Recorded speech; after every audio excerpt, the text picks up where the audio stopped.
एक पिता की दर्द भरी कहानी। पिता ने कैसे अपने बेटे के लिए बेच डाली अपनी किडनी। एक गांव में एक छोटा सा बच्चा था। उसके पिता तो थे लेकिन माँ की मृत्यु हो गई थी। पिता सारा दिन काम करता और अपने बेटे को पाल पोस कर बड़ा करता है। वह सारे सुख अपने बेटे को देता है जो एक माँ दे सकती थी। उस पिता ने कभी कुछ नहीं मांगा, सिर्फ इतना ही मांगा कि मेरे बेटे को कोई परेशानी ना हो। दिन बीतते गए, बेटा पढ़ लिख कर अच्छा जॉब भी करने लगता है और वह शहर में रहने लगता है। कुछ दिन बाद वह अपने पिता से मिलने आता है और कहता है, पापा मुझे कुछ पैसों की जरूरत है।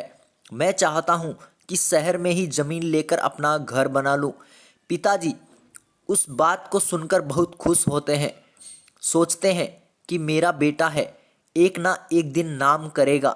जिंदगी भर की बचाई हुई पूंजी को निकालकर अपने बेटे को दे देते हैं। बेटा शहर चला जाता है और उन पैसों से अपना घर बना लेता है। पिता इधर इंतजार करता रहता है कि मेरा बेटा फिर से आएगा, एक ना एक दिन तो मेरे पास आएगा ही। जाएगा कहाँ? उसके पास अब कोई नहीं था जाता था, क्योंकि ना ही अब उस पिता के पास पैसे थे और ना ही रहने का जगह था।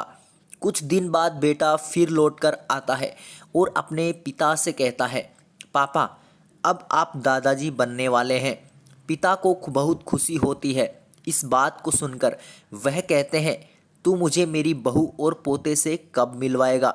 बेटा कहता है, बस पापा थोड़े दिन और। पापा मुझे कुछ पैसों की ज़रूरत है, क्योंकि आजकल थोड़ा जॉब में खींच-बीच हो रहा है, जिसके कारण से मुझे कुछ दिन के लिए सस्पेंड कर दिया गया है।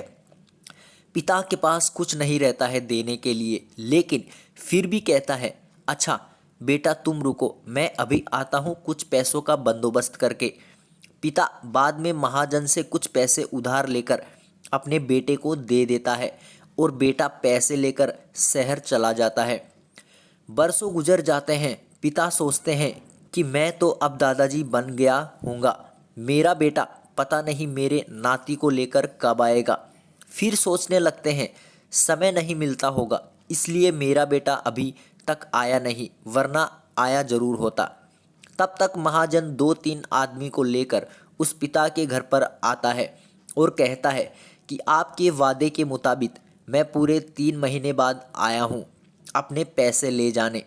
पिता कहते हैं, मेरे पास पैसे नहीं हैं देने के लिए। महाजन कहता है, जब पैसे देने नहीं थे तो आपने मुझसे उधार क्यों लिया? तभी पिता कहते हैं, ठीक है रुको, मैं तुम्हारे लिए पैसों का बंदोबस्त करके आता हूँ। और वहाँ के नज़दीकी अस्पताल में चले जाते हैं। वहाँ जाकर अपना ब्लड डोनेट करते हैं और अपनी एक किडनी बेच देते हैं और उस महाजन का कर्जा छुट्टा कर देते हैं। किडनी बेचने के बाद उनकी स्थिति और भी खराब हो जाती है और वह उस राह में जी रहे होते हैं कि मेरा बेटा एक दिन आएगा ज़रूर। इस आस में जीते जीते एक दिन पिता की मृत्यु हो जाती है, परंतु उस बेटे को अपने पिता को आग देना भी नसीब नहीं हुआ। तो मेरे प्यारे दोस्तों, आपको इस छोटी सी कहानी से क्या सीख मिलती है, कमेंट में ज़रूर बताना और चैनल को लाइक शेयर सब्सक्राइब ज़रूर करना।